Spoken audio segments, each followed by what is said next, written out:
Okay, so this time we really need to pay attention to what information we've been given and what we're being asked for. Here we're being asked to find the measure of angle A. When you're looking for an angle measure, you have a right angle with two sides, you're using your inverse trig function. So we're going to set it up pretty much exactly the same way as we set up our trig functions, our trig ratios last class. We still want to circle the angle that we're dealing with, which is angle A. And we want to label the sides that we have as they relate to angle A.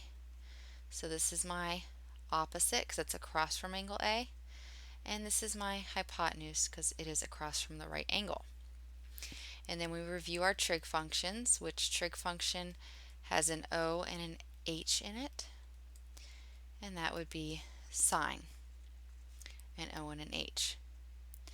Now before we would just set up the sine of your angle equals opposite side over hypotenuse, but since we're finding an angle, a missing angle, we do the sine inverse.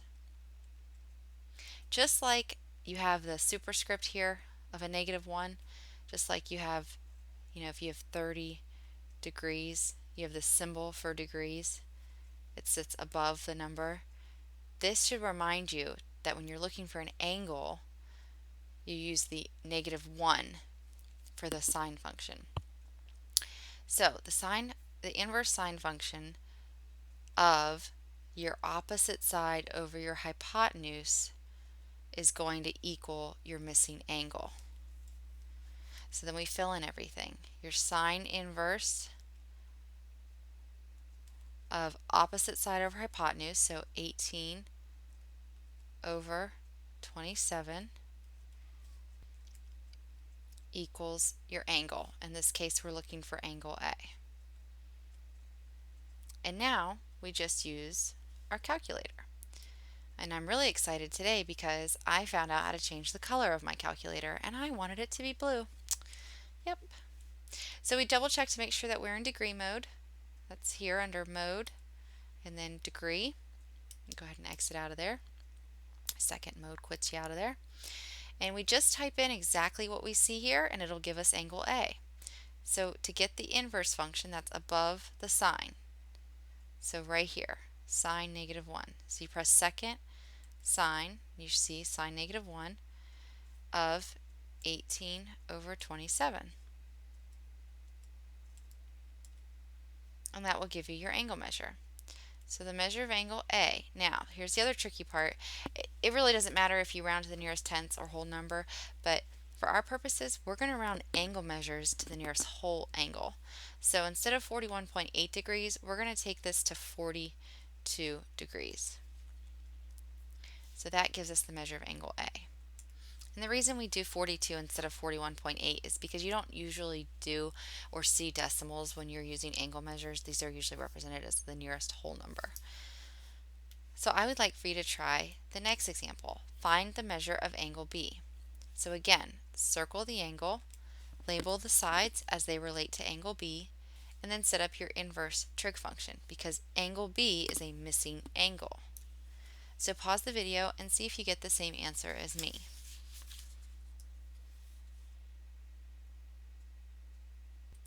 Okay, and you should get that the measure of angle B is 11.5 degrees or 12 degrees. Either answer is acceptable. If you did not get this answer, please raise your hand and one of us will come over and help you. Okay, so those both involved using the sine function. Now we're just going to do another example looking for the measure of angle A. So again, since I'm looking for A, I'm going to be using the inverse function. So whatever this trig function is raised to the -1 power. And I label my sides as they relate to angle A. The hypotenuse is over here. We're not using the hypotenuse, but I like to label it just because it keeps me from getting the hypotenuse and the adjacent side confused. Because both 20 and this side, the hypotenuse, are touching angle A. So they're both technically adjacent to, meaning next to angle A, but the hypotenuse already has a name. It's called the hypotenuse and it's across from the right angle.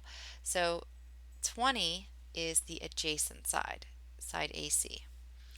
And BC is across from or opposite of angle A. So going back to my trig functions, so ka, toa, I am going to use the tangent function.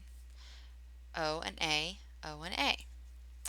So I'm using the tangent function, but because I'm looking for an angle measure, I use the inverse tangent function. And I set it up exactly as I set up the tangent function, except that the ratio will be right next to the inverse. Tangent is equal to the opposite side over the adjacent, and the inverse will give me the measure of angle A.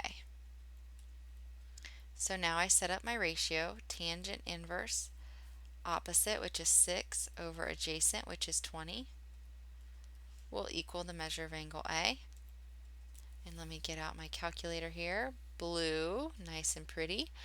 And I'm going to do second tangent of exactly what you see typed here, or written here. 6 divided by 20. And that will give me 16.699, which I can round to 16.7 or 17 degrees. So the measure of angle A, I'm going to say 17 degrees.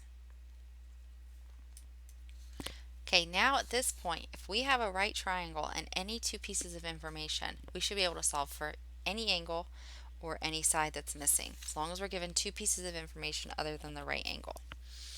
So in this example, we want to find the measure of angle x, find the measure of z, and then find yz. So we should be able to find all sides and angles of this right triangle. Now, you have to do it one step at a time. So one problem at a time. Treat this as three separate problems. This will be problem number 1, this will be number 2, and this will be number 3. So let's do number 1.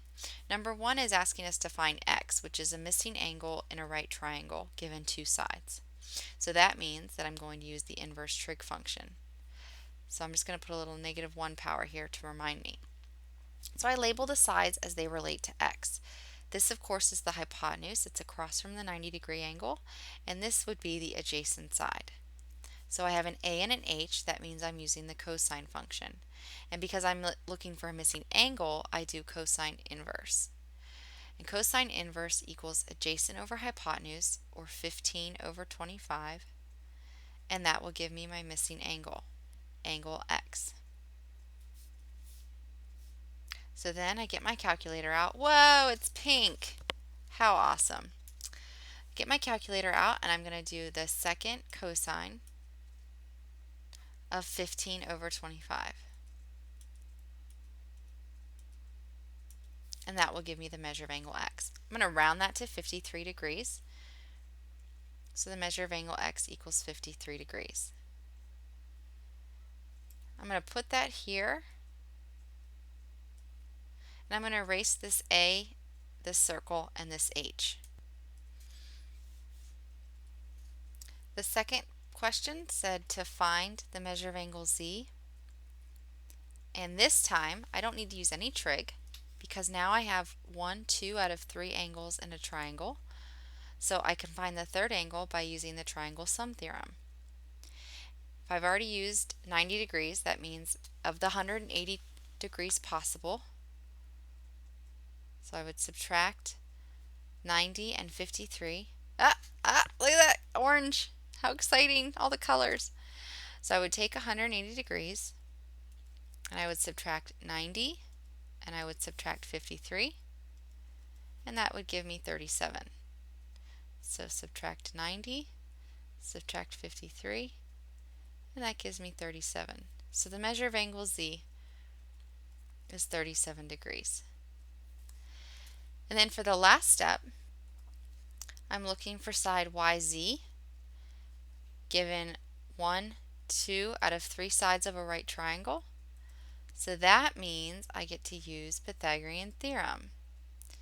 So for step 3, I would do c squared equals a squared plus b squared, or I will call this b, the missing side. So c squared would be 25 squared, because that's the hypotenuse, equals a squared, 15 squared, plus b squared. 25 squared, no, it's still orange. 25 squared is 625. 15 squared is 225. And we're looking for our b. I would subtract 225 from both sides. So 625 minus 225 gives me 400. I'm going to come over here. So b squared equals 400. And now I want to undo the square here. I have to square root both sides. So I take the square root of 400 and I'm going to get 20. So b equals 20, which is side y, z. Alright, so all of that we can do because this is a right triangle, and a right triangle holds special relationships with their legs and their hypotenuse. I want you to try this last example on your own. Same exactly way we would do the previous example, or we did the previous example. I want you to find x, z, and side xy. You should pause the video and make sure you get the same answers as me.